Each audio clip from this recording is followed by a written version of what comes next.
Hello everyone, welcome to this video, which will be an unboxing video of my latest statue, the Spider-Man 2099 from Prime 1 Studio in collaboration with Sideshow Collectibles. As you can see, this is a very big box here. I think it weighs around 13 kilograms or something like that. I'm not really sure, but it's quite heavy and very big. And yeah, I'm just gonna do what I usually do in this video. I'm gonna take out the art box, just show you that as well. And then we'll just jump straight into the actual unboxing. So sit back and enjoy. And yeah, let's get right into this. Alright, so here we have the art box, and on the front you can see a photo of the actual statue. On the bottom left we have Sideshow Collectibles logo, and on the other corner we have developed in partnership with Prime 1 Studio. So this statue is actually made by Prime 1, and I just think that it's a licensing thing that Sideshow is actually involved with this. And it's my very first Prime 1 statue, so I'm actually very excited about that. I can't wait to get a look at the quality and everything, but yeah, we'll get into that later on. And on the sides, it's not really much to mention. I mean, it's some design here, and let's see on the other side, same stuff going on there. And on the back, we just have his logo here and the website URL. So it's pretty simple, really, the box design. Really not much to talk about. The overall packaging was really nice. There was some securing styrofoam on all the sides of the art box, actually, inside the brown shipper. So the box here is 100% intact, and yeah, I hope everything inside is also 100% intact. But yeah, I'll pick out the styrofoam box now and lay it out on my table, and we'll just dive right into this unboxing.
Alright guys, so that's basically all of the pieces out of the box, and yeah, it was quite overwhelming actually.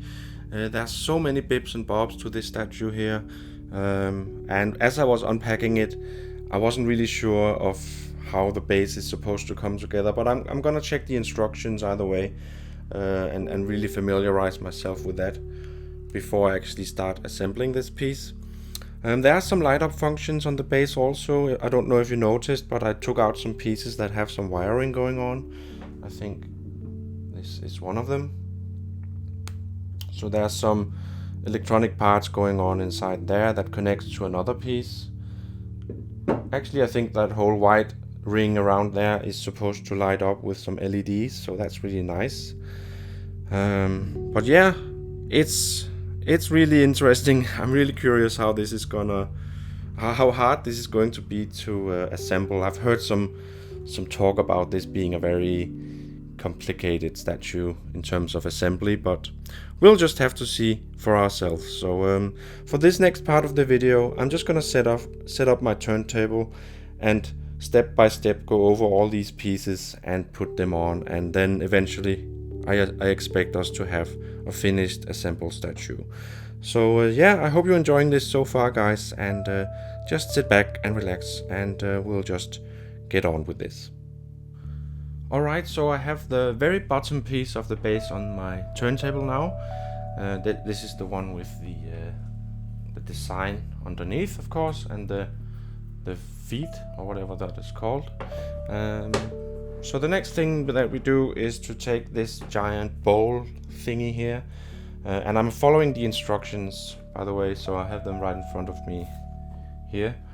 So what we do is to insert it with this big thing underneath, like this, and it fits in perfectly, very tightly. You have to give it a bit of an extra push in order to really make it go all the way in actually. So the next thing would seem to be the giant ring kind of thing here, this thing. So, and it also has like a magnet and stuff, so I think it just fits in like this inside the bottom here. It looks pretty cool actually. So what we do next is to grab the so inside this bowl shaped thing there's kind of like a globe which has the light up effect. So you grab this piece here which goes inside, and this is the one with the little circuit board and the wiring, and then I have the other piece for it, this piece here. This is the top part, and it holds the batteries, and I already inserted those. And then it connects to the other part from the bowl here, from the globe thingy. So just gonna do that. Like that. And then you just settle this top part onto, it's a bit off screen now I think, but I'll try to hold it up like this then. So there's kind of like a yellow marker. I don't know if you can tell. So there's a yellow marker that you need to align. Make sure to get the wiring inside, like that. And then you can turn it or twist it slightly to lock it. So that's pretty simple, I think. And then this part, I believe, goes into... Well, before you do that, I think you actually have to insert this other ring here, which goes into a socket right there. Like that. It also has a magnet. And then you can press here in order to turn on the lights. And the LEDs go all the way around the white area here. And it changes colors, which is really nice, I think. So it basically goes through the entire RGB spectrum, I guess. And then you just carefully insert it inside the bowl. Like that. I think that's it. And yeah, so lots of pieces that come together to form this, but it does look very nice. There we go. And it's a nice detail with the light ups, I think. I'm not really sure if... Yeah, it's kind of tricky to make it align properly, but I think this is okay. So yeah, the next part is to actually, well, let's see here. So we are here now. So the next part is to take this webbing, kind of like a cape thingy for Spider-Man, and attach to the actual body. I'm just gonna see if you can see it. Yeah. I tried to do this before, and you have to be really careful with this particular part because it's not 100% a fit, I think. I don't really know if it's warped or something, but I tried it just before doing this shot, and it almost snapped, but I secured it with some extra glue, so it's okay now, I think. But yeah, you have to be really cautious with this. So just make sure to align it as much you can and push it in. Let's see. And you don't really have to apply much force to this, so I think that'll do. It won't go anywhere, but be very careful with this, because it's gonna suck if it snaps completely. So I think that's maybe one minor flaw about this piece that's kind of annoying, that you have to be that careful and have to go through that experience, but now it seems to be just fine, so I won't worry too much about that. So yeah, the statue fits onto the top of this weird, odd entity here, the base, with a peg in each of his feet, and one of them goes into this area here, and then the other one goes into the big ring. And yeah, I think that's more or less it. There's a slight gap. You can force him a bit in, but yeah, I think this is okay. A slight gap on his left foot here, but it's hard to see, I think. And the other one slipped in nicely after I applied a bit of an extra amount of force. So yeah, but anyways, I'm gonna set up the camera differently so you can better see what's going on now, and we'll just get around to all the other remaining pieces, because I see that there are, well, a handful of pieces still left. So just hang on. Alright, so here you can see him on top of the base, and we're not done yet, but he's already looking pretty sweet, I think. Let's see, I'm just gonna leave the RGBs on because it's quite nice, I think. Anyways, we still have some stuff to do here. Now he comes with this webbing kind of thing, which is just like a big wire covered with this sculpted webbing. And this end here has 4 pegs that fit into this antenna. So basically you just align it like this and put them in. And I have to admit that I'm not really a big fan of these kind of wired details. You see them also used in cloaked or caped characters like premium formats from Sideshow, Superman or Batman and stuff like that. And I don't really like that kind of thing because I think it often looks kind of awkward, and it's hard to really make it look convincing somehow. But let's try anyways and see how this is supposed to go on. So the point is, it's a wire and you can just mold it to your liking, and it's kind of tricky to, well, play with here. So I guess according to the pictures in the instructions, you can't see that, it's gonna go around the antenna like this and just end out in nowhere. But I find it kind of difficult to really adjust it in a nice way. I might play around with it more later, but for now I'm actually just gonna take it off again and get rid of it like this, because it's just annoying. So let's just put on the antenna now, and there we go. It fits on the side here with a nice and solid peg, and seems to be going straight up now, like that. There's also another smaller antenna that goes on the base too, on this side, like this.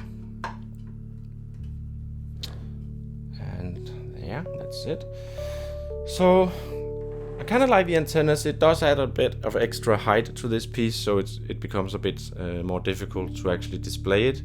but at the same time it adds this sense of altitude to this piece, as if he's standing on top of a spire or a building in the future. So I guess it's still a nice detail, and I'm probably gonna leave both of them on, just depending on my display circumstances, because it does take up a bit of extra room. Anyways, let's just move on now. We have 3 more pieces, the head of course, and then some smoke details for the base. Actually, I'm gonna rearrange the camera now and we'll just add those smoke details, so just hang on. Alright, so we have these 2 smoke details here, and there seems to be 2 holes in the base that they are supposed to fit in, and I'm not really sure if they're interchangeable or not, but I'm gonna go with the official images here. As you can see, there's one going in front of him, sort of, and that's actually the other one here. So let's see if we can... Yeah, that's the hole, and then it just easily just fits in. There's not really much to it. I think there's a magnet, but it's just really resting on the bottom of the side here, so it's not gonna go anywhere. And the other one fits right here. Let's see, something like this. There we go. So yeah, I feel that these smoke parts here really top off the base. It gives it this sense of well, altitude again, as I said, kind of industrial look, maybe futuristic. We all have this idea of a futuristic cityscape with smoke or fog or whatever rising from the buildings and such. And they are translucent resin or something, but they have been sanded down a bit and weathered, so they look more smoky and hazy, and that's really nice, I think. So overall the piece is actually growing in size now. As you can see, it's a surprisingly big statue, so you have to be mindful of that in terms of displaying options and such. But we are not quite done yet. We still need this little guy here, so I'm just gonna rearrange the camera once again and insert him, and then we'll just have an overall look at this statue before we wrap it up. I'm gonna do a review later on as a separate video, because this is dragging on, I feel. So let's just split it up as we usually do. But for now, let's just add this head. Alright guys, I hope this shot will do. It's a very big piece, as I said, and it's very difficult to fit everything into the frame in one shot. So I feel you've seen the base enough now, so we'll just leave it at this for now. And I have the head right here, and it fits on with a magnet and a peg, just like a usual statue in this scale here. And there we go. And he looks absolutely amazing. Now this is the regular version. There was also made an exclusive version of this piece here, which came with a different portrait, where you could see part of his mouth, as if he pulled up his mask to reveal his actual face underneath. And he has these pointy teeth as well. That's a very nice option, but I decided to get this from a local seller here in Denmark, and well, then the exclusive version was simply out of the question, because they only sell that through the main Sideshow shop. Anyways, this is everything that I wanted. In any case, I really love this Spider-Man. It's a character that I grew up with and really liked when I was a kid. So when I saw this piece coming out, I just immediately knew that this is certainly something that I want in my collection. And it's my very first Prime 1 statue also, so there was also that extra bit of excitement when it comes to that, because I've heard so many good things about Prime 1. And I have to say that so far I kinda understand it, because the quality of this statue here is exceptional. I think everything was intact, nothing really broke, apart from the webbing on the back here. And that's something that I'm gonna mention, of course, in my review that I'm gonna do later. I'm gonna split that up from this video here, just like I usually do, because I do have some thoughts and some feedback on this statue that I think I want to at least inform about. But overall, it's a very impressive piece. It's really big, a very intricately detailed base. I still love the light up effect, even though light up effects usually are not something that I feel is necessary. But in this case, it's very well. it's very nicely done, and it doesn't really influence the statue as such. It's just a nice detail on the base, and you can easily just turn it off and it won't really matter much overall. It's just a nice little extra detail. Maybe if you're in a dark room, a dark display, it's gonna pop even more, and then it's gonna really make a difference maybe, I don't know. But overall, I really like this piece here. It's really big, impressive, and I love the metallic or shiny look to his suit here. It looks awesome, I think. But I'm gonna go over all those details later on when I do my review. So for now, I'm gonna wrap up this video and say thank you very much for hanging in there and watching the entire thing, if you did. I hope it was enjoyable and informative somehow. And I'm looking forward to sharing my thoughts on this piece in my next video, which will be a review of it. I'm probably gonna throw in a few still images still in this video towards the end here, just kind of to wrap up this video in a nice way and give you a chance to get some close-up looks of this statue that I wasn't able to capture when doing the actual assembly. So I hope you'll also check those out and stay tuned on my channel for my review coming very soon, I hope. So thanks a lot for watching, guys. Remember to like and subscribe, and also check out my social media outlets and everything. Thanks a lot, guys, and I'll see you guys in my next video.